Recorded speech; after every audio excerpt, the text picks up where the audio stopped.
Your burgers go great with Frye.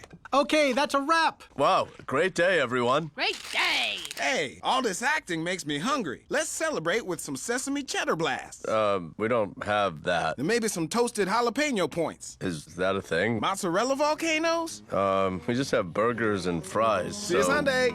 Hey, what's up, guys? Welcome back to Binging with Babish, where this week we're taking a look at those weird appetizers ordered by Sandy Frye in Bob's Burgers, all of which I think we can accomplish with puff pastry. But sometimes you don't always have puff pastry, sometimes you have no puff pastry. So what's a fella to do? Well, there's a few shortcuts for making quick puff pastry. I'm going to try out 2 different recipes and see how they fare. First up, I'm combining 8 1/2 ounces of all-purpose flour, 4 ounces of cold cubed butter, and a good pinch of kosher salt that I'm going to cut together using a pastry blender, a pair of rapidly moving butter knives, or my own damn hands. Whatever tool you use, we're trying to get the butter down to pea-sized pieces before adding 3/4 of a cup of ice water. Start by adding most of the ice water mixed together with a wooden spoon, and if it's too dry, add the rest. Then once you find yourself with a crumbly but cohesive dough, we're going to turn it out onto an unfloured work surface and bring it together into one unified dough ball. Then we're going to wrap this in plastic wrap and pop it in the fridge for 30 minutes. Just enough time to hydrate the flour and make sure that our butter chunks aren't starting to get melty. Once your dough is nice and chilled, we're going to roll it out to about 12 by 4 inches, just something longer than it is wide, it's fine, and then we're going to fold it into thirds, kind of like a letter. This is the way that we're going to make the dough a little bit more cohesive without building up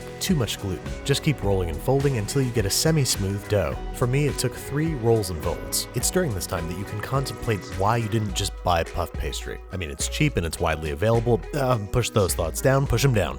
Alright, now this guy's going back in the fridge for a few minutes while we grate some frozen butter. You can do this by hand, but a food processor with the grating attachment makes it a whole lot easier. The frozen butter is going to allow us to laminate butter into our dough without the constant folding and refrigerating that we normally get with puff pastry. Instead, we're going to spread about half a stick's worth of grated butter over our rolled out dough and fold it in on itself like a letter. I tossed the grated butter with a tablespoon of flour, by the way, to keep it from sticking to itself. And now we're back to rolling and folding twice before we add another layer of grated butter. Our objective here is to get as many distinct, unmelted, cold layers of butter into our dough as possible. So by doing an extra single fold like this and rolling and tri-folding like 2 more times, by my calculations, you're getting an extra 9 layers of butter. Don't check my math, I don't know what I'm talking about. And so after an additional 30 minutes in the fridge to make sure the butter stays cold, we are left with buttery, flexible, pliable puff pastry that we made in just over an hour. But what if you want puff pastry in under an hour? Well, for that we turn to this recipe, which is closer to a biscuit dough than puff pastry. This time we're cutting together 2 sticks or 8 ounces of cold cubed butter into the same 8 1/2 ounces of all-purpose flour, and this time we're adding half a cup of sour cream as our wet ingredient. This apparently adds a little bit of flavor and makes the puff pastry a little bit more forgiving. Now we're doing the same roll out, fold up, roll out thing until we have a cohesive piece of dough that we're then going to fridge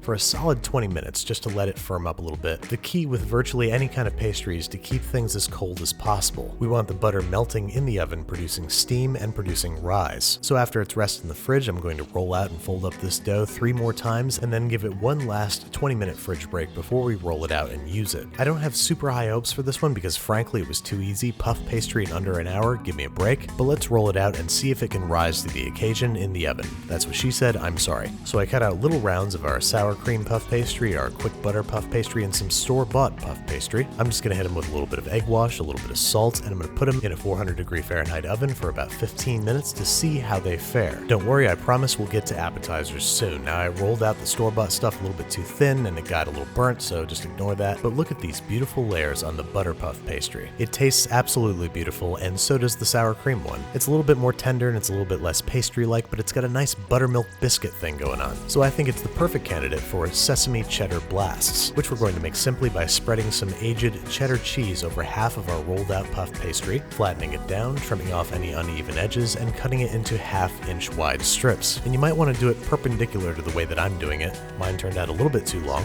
but no matter how you cut them, we're going to twist them into twists, which we're then going to place on a parchment-lined baking sheet, and we're going to brush them with some sesame oil. This is where the sesame part comes in from Sesame cheddar blasts. And then just for some sesame extra credit and some visual flair, we're going to hit these guys with some sesame seeds. Then we're going to pop them in a 400-degree oven for about 15 minutes until they're nicely browned, the cheese is melted, and we want to eat them very, very badly. First, we got to use a thin metal spatula to separate them from the parchment paper while they're still warm, and then check out that crumb.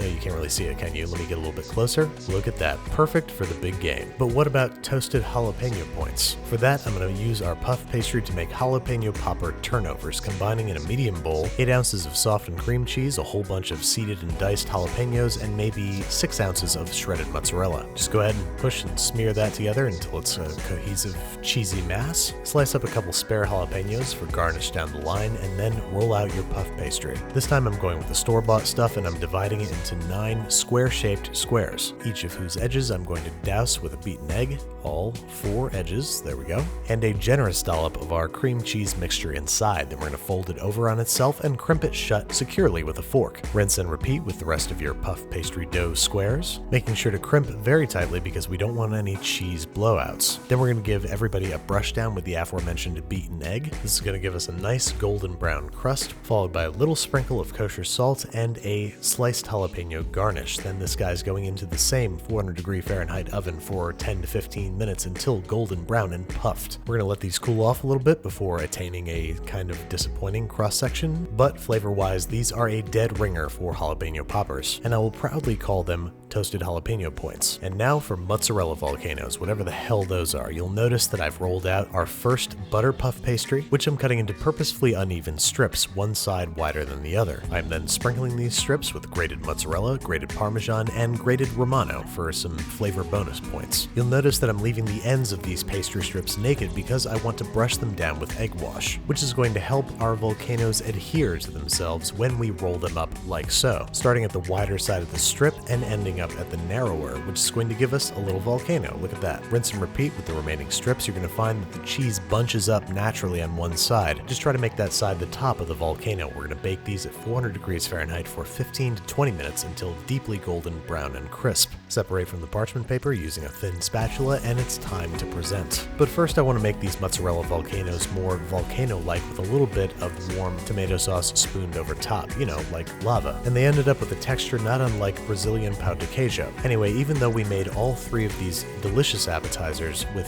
3 different puff pastry dough recipes, they all turned out light, flaky, buttery, tender, puffy, crumbly, everything you and your big butch boyfriends are going to be looking for during the big game.